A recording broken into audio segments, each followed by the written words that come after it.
Well, ladies and gentlemen, thank you for coming to this wonderful celebration today, and I'm very honoured indeed to be doing the official unveiling. As you will all know, the 17th of January this year was the 100th anniversary of Captain Robert Scott's expedition to the South Pole.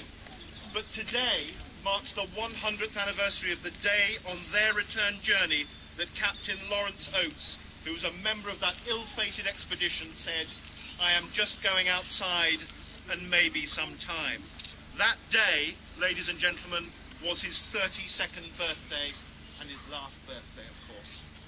Now, whilst everybody knows the story of Captain Oates, what is often forgotten is the stoicism and the self-sacrifice which is sometimes mocked today, but gives us an insight into a forgotten age when brave explorers like Oates were prepared to sacrifice themselves in the name of science and the advancement of the human race through knowledge and the understanding of our world.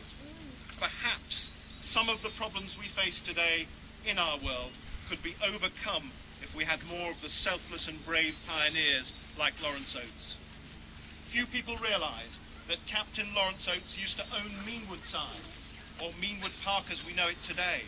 His family lived on and owned this land for almost 100 years between 1830 and 1912, and during that time landscaped the grounds today, which today are so well visited by the people of Leeds. Ladies and gentlemen, this permanent memorial includes the original stone gateposts here from the park, and the stone plinth carries the cross of the Oates family.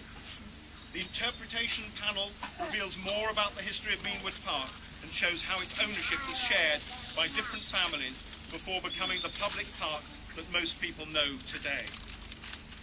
Finally, ladies and gentlemen, before we have a 1-minute silence just to commemorate that fateful expedition and the death of Captain Lawrence Oates, I want to thank a few very important people who've made today possible. The Meanwood Village Association, and especially its president Peter Buell and his wife Christine, who's going to help me unveil the memorial today.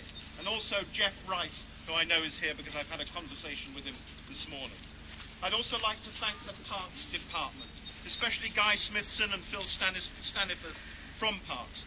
They've done all the work on this memorial and the plaques. They've made all the arrangements, and we're really, really grateful to them and all the workers who did this work using recycled materials, so it cost the taxpayers as little as possible, apart from the labour that they gave. We're very proud of them. We're very proud of the Meanwood Village Association. Thank you very much, ladies and gentlemen. We'll do the unveiling in just a minute, but if we could just have a brief silence to remember those who died, especially Captain Lawrence Oates. Thank you.